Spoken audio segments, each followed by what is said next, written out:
Você pensa essa ida ao objeto, isso efetivamente não é a mesma, a princípio não é a mesma política, né? Mas qual a finalidade dela? Ela rompe com a orientação primária? Quer dizer, viver é alguma coisa que é para se dar, para se perpetuar? Ou ainda assim, isso é só um meandro, né? Um meandro para alcançar o mesmo objetivo. E é engraçado que tudo isso é de ordem especulativa, né? Não tem uma experiência que nos indique. Esse dilema que se repete na psicanálise é o dilema da física, com a termodinâmica, né? Não tem um físico que seja adepto da primeira ou da segunda lei, termodinâmica, porque encontrou uma experiência definitiva. Não, eles tomaram partido. As duas estão em pé. Né? São leis. Então é como se fosse, né, visões que indicam, olha, o universo está caminhando para onde? Para o resfriamento. Mas tem alguma experiência que indica isso? Que finaliza essa questão? Não. Né? Depende do microcosmo, né, do macrocosmo. Nós não conhecemos a borda do universo, nós não sabemos se o universo tem borda. Sistema fechado ou aberto. Se tiver borda, é entropia. Mas por que teria borda? Por que Deus, na sua sábia e infinita sabedoria e bondade, poria bordas no universo? Então a gente fica especulando, fica discutindo, né? E aí vai a experiência e a enxerga, interpreta segundo a decisão filosófica que você tomou, o partido que você tomou. E talvez aí o Luiz tenha razão, aí volta o estado de espírito do sujeito. Por que ele escolheu um e não o outro? Né? Foi por causa da filha, foi por causa da cunhada, o que foi? O que levou a essa escolha? Então vamos lá, nós paramos onde? Percebe-se, né? Percebe-se que estamos de frente a duas opções de leitura da obra de Freud e ambas acabam desembocando em problemas de difícil solução. Se você quer ver delimitações radicais, o procedimento é seccionar a obra e, passo seguinte, valorizar um dos segmentos em detrimento dos outros. Né? Essa opção, que ao nível abstrato pode ser coerente, acaba, na verdade, indo de encontro a problemas de difícil solução. Se, pelo contrário, toma-se o outro partido, fica sempre de pé a questão: qual é o correto? Né? É aí que ele vai dizer, eu acho que aqui o Mozani está também, vamos dizer, refletindo uma questão kantiana, que é a das antinomias. Se você põe, então, dois problemas na tábua das antinomias em Kant, você vai encontrar lá, por exemplo, se o homem é livre ou não é livre, se o mundo teve uma origem ou não teve origem, se vai ter um fim, se não vai ter um fim. E o Kant mostra que nessa tábua, ele apresenta isso na primeira crítica, como quadro, né, do seccionar, e diz, olha, tudo que você pode dizer a favor de um, você pode também dizer a favor do outro, e eles não se excluem, não se dirime uma questão como essa. Né? Então, o que o Mozani está chamando aqui de colocar, que o problema não está bem colocado, na primeira crítica, o Kant vai dizer que isso é uma derrapagem da razão. Quando a razão põe o problema desse jeito, ela está falseando o problema. É uma má colocação. É uma insuficiência da razão de chegar a esse ponto e não conseguir sair, ficar derrapando. O mundo teve uma origem ou não teve uma origem? Vai ter um fim ou não vai ter um fim? Isso é eterno, não tem como esclarecer. É antinomia. É uma antinomia.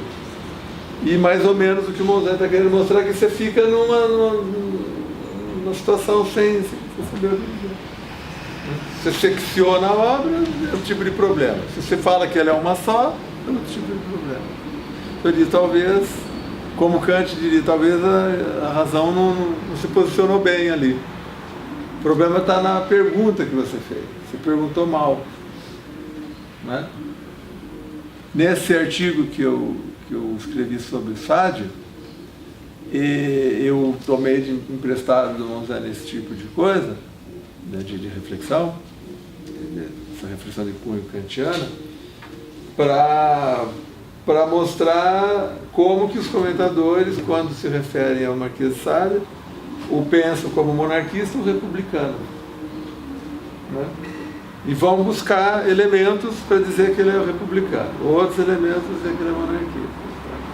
Né? E grosso modo, não se esclarece, porque tem todas obras e biografias, eventos, depoimentos, cartas, que mostram o quanto ele odiava os republicanos. E vice-versa. Ele diz, olha, ele não é nem uma coisa nem outra. O que é preciso é saber qual era o pensamento político de Sade. Qual era a sociedade que ele gostaria que ele nos propõe. É a do súdito, não é a do súdito e nem a do cidadão. Tá? Aí vamos lá, então é a sociedade dos libertinos. É outro homem, é outra organização social que ele está propondo. Então me parece que transpondo o que o Monzani está dizendo. A obra do Freud tem que ser lida fora desse enquadro. Né? Fora desse enquadro.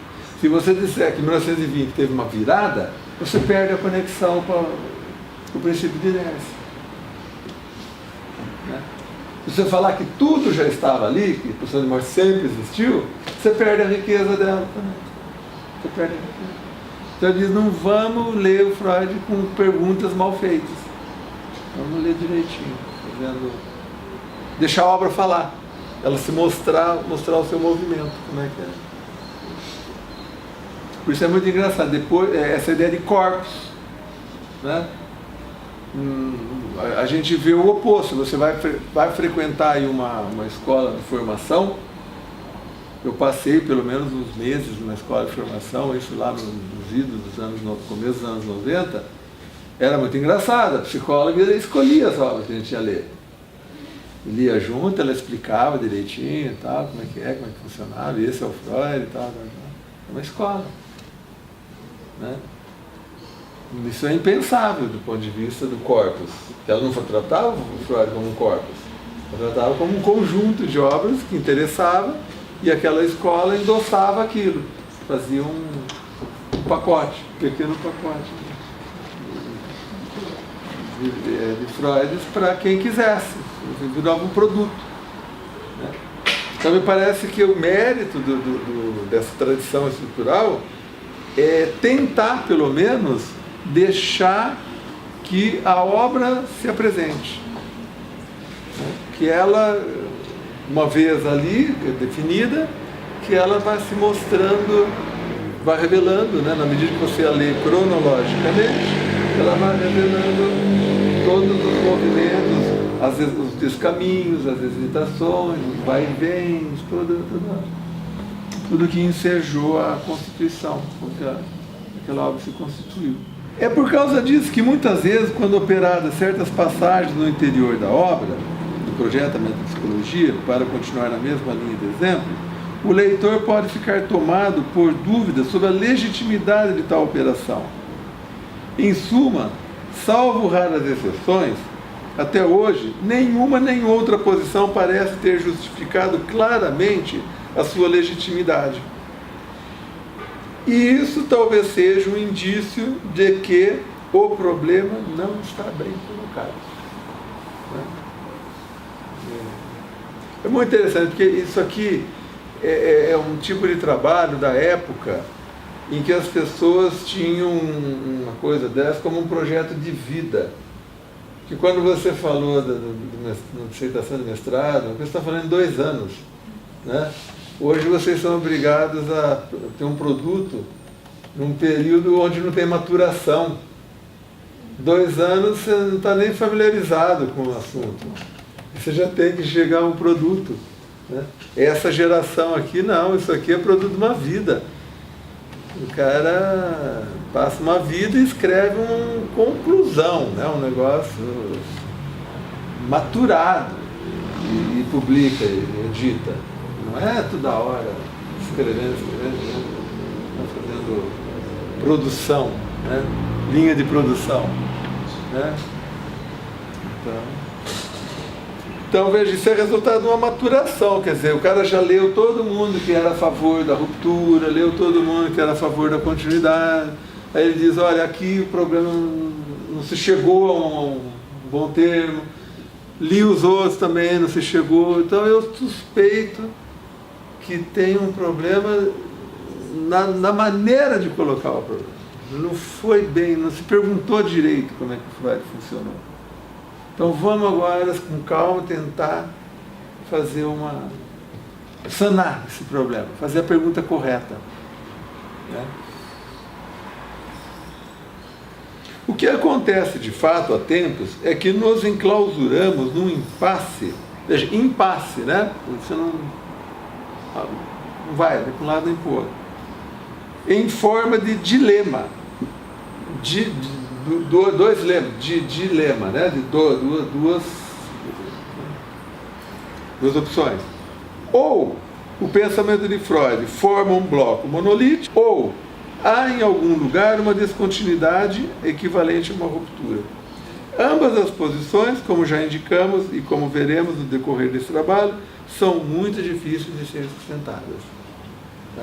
Ele não está dizendo que você não pode adotar, ele não está dizendo que as pessoas não adotem, que não esteja aí, que não faça sentido.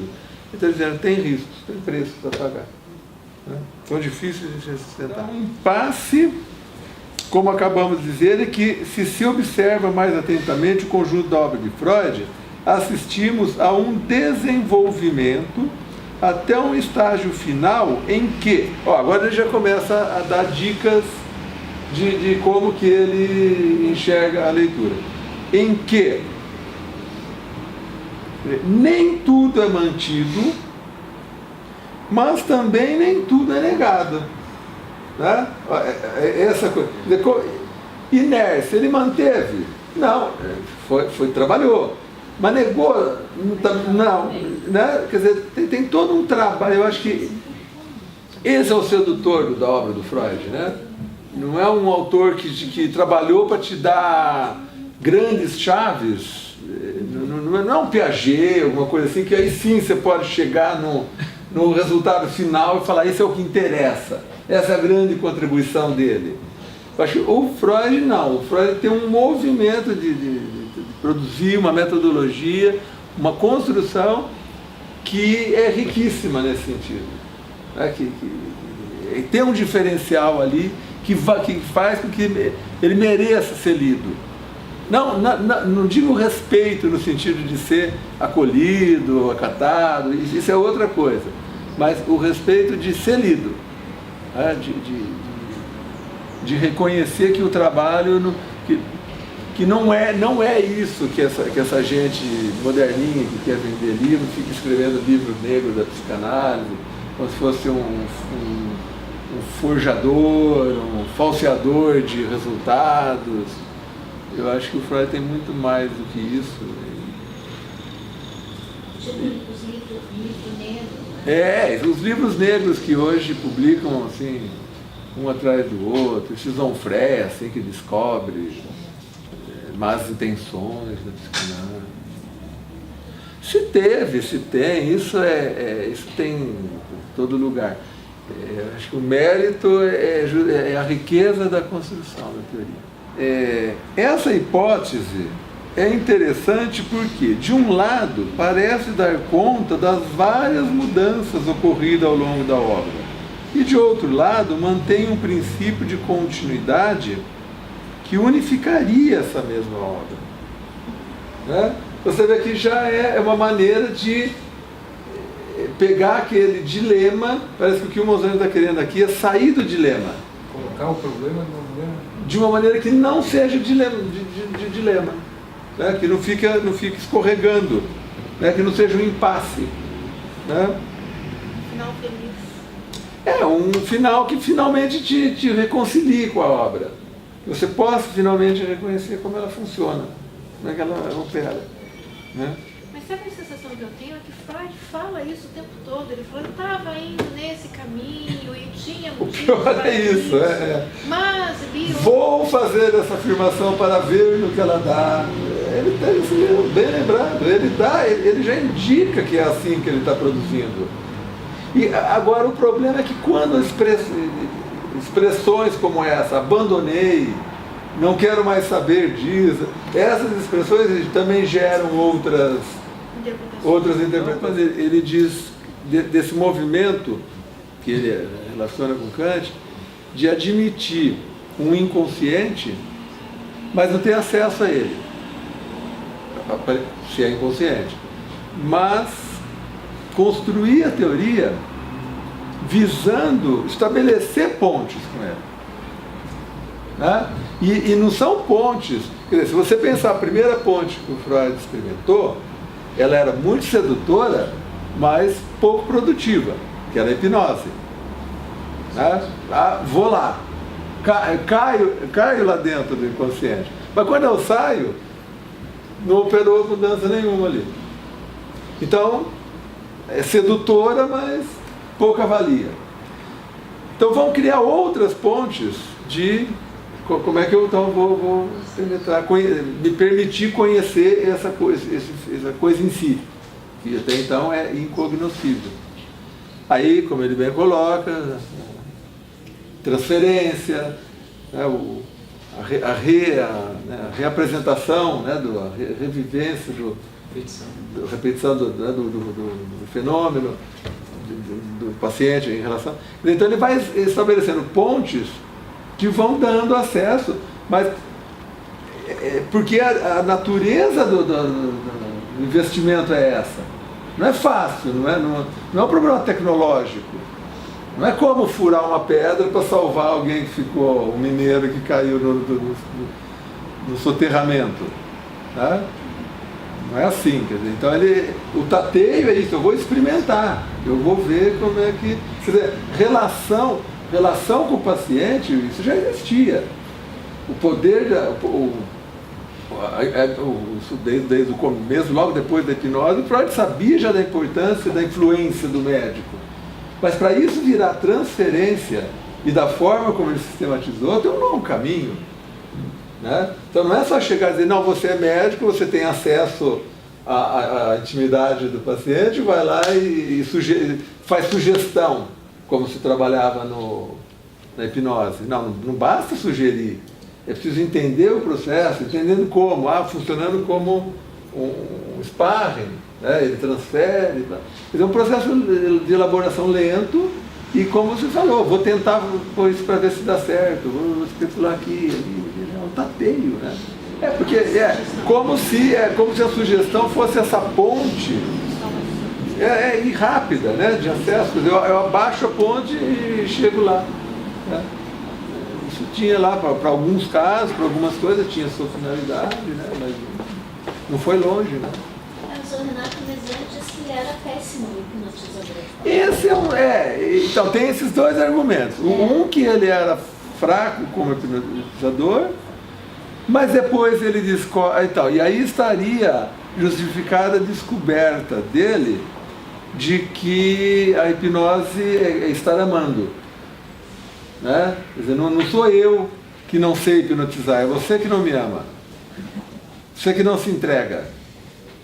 Né? Então, ou você é mais freudiano e quer dar um motivo mais nobre e diz que ele percebeu isso, ou você diz que ele usou isso como justificativa para justificar o fracasso técnico. Antes do fato de que a situação se instala, a conversão, por exemplo, se reinstala, ele vai tentar de outra forma. Então, em vez de desmontar o núcleo, porque uma coisa é eu ter acesso ao seu inconsciente, de fazer você me contar o trauma, e eu desmonto, pulverizo, desfaço o nó. Se isso fosse possível, seria perfeito. Mas quando você acorda, aquele processo se restaura. Então ele diz, bom, então vamos manter você acordado e vamos trabalhar na resistência que impede que o acordado tenha acesso àquilo. É um processo anterior de acesso ao... Até porque o umbigo do inconsciente você não vai alcançar nunca. Isso lá no estudo sobre histeria já mostrava. Tem um zigue-zague, a construção é de um jeito que você nunca vai alcançar. Mas a resistência eu posso. A resistência eu posso trabalhar. A história disso é quando em 37 ele diz que a análise se completa quando o sujeito troca vamos dizer, a repressão por uma condenação. Porque repressão é inconsciente, condenação é consciente. Então veja, para aqueles que confundem a psicanálise como liberação, quer dizer, se você reprimiu por um valor moral inconsciente, você não precisa se liberar daquilo. Você pode agora passar a reprimir, continuar livre dele, mas agora por sua conta e risco. Agora sou eu que decido se eu vou praticar um incesto ou não. Aí eu digo, olha, mamãe, passaram tantos anos, mamãe já não é aquelas coisas, não é mais uma jocasta, é melhor eu não me meter a fazer isso. Agora eu não quero mais. E aí Né? Isso não é patogênico. Isso é uma repressão, mas não é patogênico.